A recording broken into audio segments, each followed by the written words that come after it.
আসসালামু আলাইকুম। আজকে হচ্ছে রাঁধুনি হালিম মিক্স মসলা দিয়ে হচ্ছে হালিম বানাবো। তো ১ম এ যেটা আমি করি গরম ফুটন্ত পানিতে হচ্ছে ২-৩ কাপ মানে আমি বলতেছি ০.৫ কেজি পানির মতো আমি হচ্ছে ডালটাকে আগে ভিজিয়ে রাখছি। আর আমার মা হচ্ছে যে গরুর মাংস হচ্ছে তরকারির জন্য রান্না করে রাখছিল। সরি, এটা গরুর মাংস না, এটা খাসির মাংস। তো ১ম এ যেটা আমি করি, মা রান্না করা খাসির মাংস ছিল। জাস্ট আমি মাংসগুলো তুলে নিচ্ছি সেখান থেকে। তো আমি যেভাবে রান্না করছি আমি সেভাবেই দেখাবো। খুব সহজ, অনেক সহজ, অনেক সহজ। তো ১ম এ যেটা করলাম, পেঁয়াজগুলা হচ্ছে যে ভাজা মানে একদম ভাজা করব।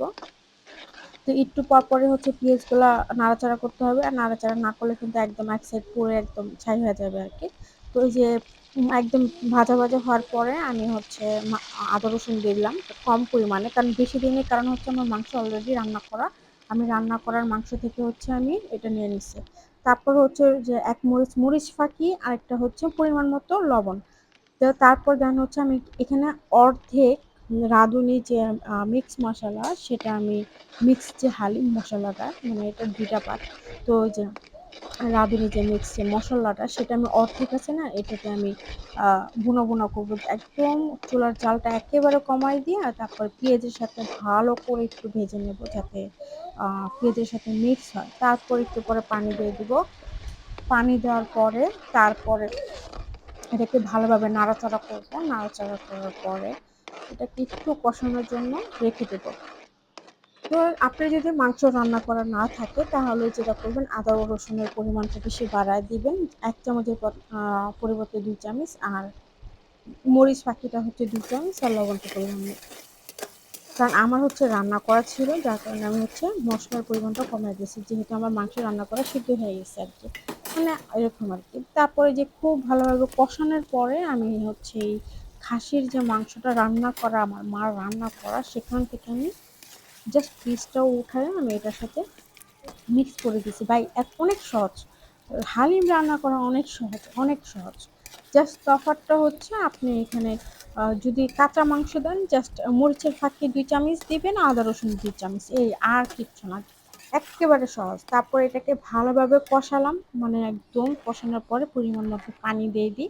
এটা পরিমাণ মতো কি আমি একটু বেশি দিয়েছি কারণ আমি একটু জাল দিয়ে মানে ঘন করব যাতে আমি যে ডালটা সেদ্ধ করছি সেই ডালটা যেন এটার সাথে একদম ঘন, একদম বাহিরের হালিমের মতো যেন হয়ে যায়। তো পানির পরিমাণ আর এখান দিয়ে হচ্ছে যে আমি রসুন কুচি করছি।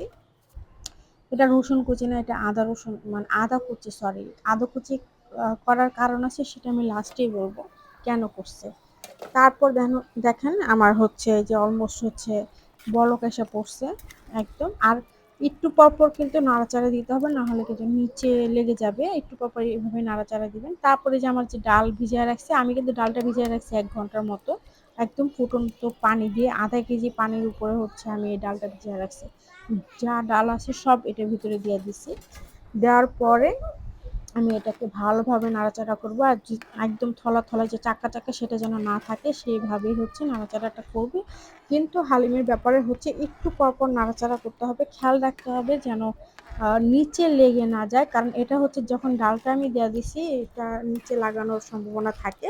আর চুলার আঁচটা একেবারে আ মিডিয়ামের থেকে একটু কম দিলেই হবে বা মিডিয়াম দিলেই হবে। যখন বলক আসা পড়বে তখন হচ্ছে মিডিয়ামের থেকে একটু কমায় দিলে হবে। তো এই যে আমি ভালো করে নাড়াচাড়া দিয়ে তারপর ঢাকনা দিয়ে একটু পরে ঢেকে দেব। আর এই যে দেখেন কি সুন্দর একটা কালার আসছে না? অনেক সুন্দর একটা কালার আসছে। আমার এই হালিম রান্না করতে প্রায় ১.৫ ঘন্টা লাগছে। আপনাদেরও লাগতে পারে, এরকমই লাগবে ১ থেকে ১.৫ ঘন্টাই লাগে। কারণ এটা যত জাল হবে মানে যত আ রান্না হবে তত খেতে কিন্তু অনেক মজা লাগবে। এই যে আমি একটু পরপর শুধু নাড়াচাড়া দিতেছি যেন লেগে না যায়। আর একটু পরপরই নাড়াচাড়া দিতে হবে যেন লেগে না যায়। আর এই যে বাকি অর্ধেক সেটা মিক্স যে মসলাটা সেটা ঢেলে দিছি। আর রাঁধুনি হালিম মসলার ভিতরে ২ প্যাকেট থাকে। একটা ডাল থাকে আর একটা হচ্ছে মিক্স মসলা থাকে। আর আমার মতে আমি রাঁধুনি হালিমই আমার কাছে মজা লাগে। একদম বাহিরের মতো হালিম টেস্ট পাওয়া যায়, সেম টু সেম, কোনো তফাৎ নাই। আমার কাছে অনেক ভাল লাগছে ভাই। একদম সহজ। মানে এর মতো সহজ কোনো কিছু নাই। অনেক সহজ। সত্যি কথা যেটা বললাম অনেক সহজ। এই যে আমি আবার নাড়াচাড়া দিতেছি, মানে নাড়াচাড়া একটু পরপর নাড়াচাড়ার উপরেই রাখতে হবে যেন কোনোভাবে নিচে না লেগে যায়। যাদের মানে চিন্তা করেন যে হালিম কিনে নিয়ে আসি, ভালো কে রাঁধতে ভাই, রান্না করেন আপনি 1 প্যাকেট দিয়ে আপনার ফ্যামিলি 5 থেকে 6 জন খেতে পারবেন। মাংসর পরিমাণটা বাড়ায় দিলে আরো বেশি খেতে পারবেন। তারপরে যে এখানে হচ্ছে আমি কি করছি, রসুন কুচি আর পেঁয়াজ কুচি হচ্ছে ভাজা ভাজা করব। আপনারা চাইলে শুকনো মরিচ অ্যাড করতে পারেন, এক দুই তিনটা অ্যাড করলেই হবে আনাম আনাম। তো আমি অ্যাড করি নাই, কারণ হচ্ছে যে পরিমাণ গ্যাস্ট্রিকের সবার সমস্যা, যে ভাজা পোড়া খাইতেছি, তো এই কারণে হচ্ছে শুকনো মরিচটা আমি অ্যাড করি নাই। আমি জাস্ট এখানে পেঁয়াজ কুচি আর রসুন কুচিটা হচ্ছে তেলের সাথে এটা মানে একটা বাগার দিয়ে দিব এই টাইপের। তো আমি পুরো পেঁয়াজ কুচি আর হচ্ছে রসুন কুচি তেল সহ উপরে ঢেলে দিয়ে তারপর একটু নাড়াচাড়া করব। এটা হচ্ছে বাগার। আপনারা চাইলে 2-3টা শুকনো মরিচ তার সাথে অ্যাড করতে পারেন ওই পেঁয়াজ আর রসুন কুচির সাথে ভেজে। খেতে টেস্ট লাগে, যারা একটু ঝাল খেতে চান, একটু গ্রান পাইতে চান ঝালের, তাদের জন্য আমি বলবো বেস্ট। তারপর আবার একটু নাড়াচাড়া, মানে নাড়াচাড়ার উপরেই থাকতে হবে ভাই, এটাই সমস্যা, যাতে নিচে না লাগে সেটা খেয়াল রাখতে হবে।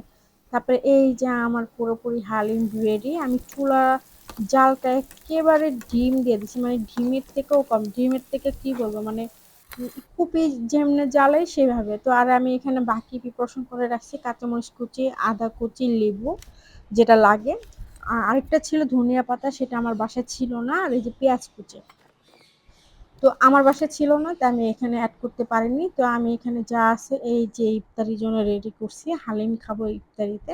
তো এখানে সব কিছু দেওয়া আছে। আর এই যে হালিমটা রেডি করব হচ্ছে আমার ছোট বোন। তো ওরে বলতেছি তুই এটা অ্যাড কর। তো ও বলতেছে যে আদাটা হচ্ছে সবাই যদি না খায়, আমি আদাটা এমনভাবে কুচি করবেন যেন একদম মিহি থাকে, মুখে বাজলেও খেতে যেন টেস্ট লাগে। তো ওরা আমি বলছি তুই আদা একটু অ্যাড কর, ও করে নে, পরে আমি অ্যাড করে দিছি। তো ওই যে সুন্দর করে ডেকোরেশন করতেছে পেঁয়াজ ভাজা। মরিচ হচ্ছে যে যেমন ঝাল খায় তার উপরে হচ্ছে ডিপেন্ড করে মরিচ। আর এই যে এখানে লেবু চিপড়া দিছে, যেটাকে বলে লেবু চিপড়া দিছে একদম। এটা হচ্ছে এটার মধ্যে আমি কি করি, একটু আদা কুচি অ্যাড করি, তারপর দেন হচ্ছে একটু কাঁচামরিচ দিয়ে, যেহেতু এটা আমার আব্বু খাবে একটু, আহ, বেটা মানুষ ঝাল না খেলে হয়, বেটা মানুষ তো একটু ঝালই খায়। তো আমার আপুরও হচ্ছে আমি একটু আদা কুচি দেই, তারপর দেন হচ্ছে একটু রসুন দিই। তো আমি পুরোপুরি নিজেই বানাতে চেয়েছিলাম, বাট ছোট বোনের আন্ডারে চলে গেছে, তো ওই হচ্ছে সবাই হচ্ছে সার্ভ করতেছে আর আমি দূর থেকে ভিডিও করতেছিলাম। তো হালিমটা কিন্তু খাইতে মজা হয়েছে অনেক, আর মেন কথা এটা রান্না করা অনেক সহজ, অনেক সহজ। আপনারাও পারবেন বা এর থেকেও সহজ মানে কোনো কিছু নাই, যেটা বললাম। আর আপনার যদি মাংসটা যদি নরম থাকে না, এর থেকে আর কোনো কিছু নাই। রান্না করা থাকলে ওখান থেকে জাস্ট মাংস পিস নেবেন, আর নাহলে জাস্ট ওই যে যেভাবে বললাম, জাস্ট মরিচের ফাঁকি 2 টেবিল চামচ আর আদা রসুন 2 টেবিল চামচ, সেম একই প্রসেসিং, কোনো চেঞ্জ নেই, সব কিছু সেম টু সেম। যত মিডিয়াম জাল দিয়ে জাল করবেন তত খেতে মজা। আল্লাহ হাফেজ।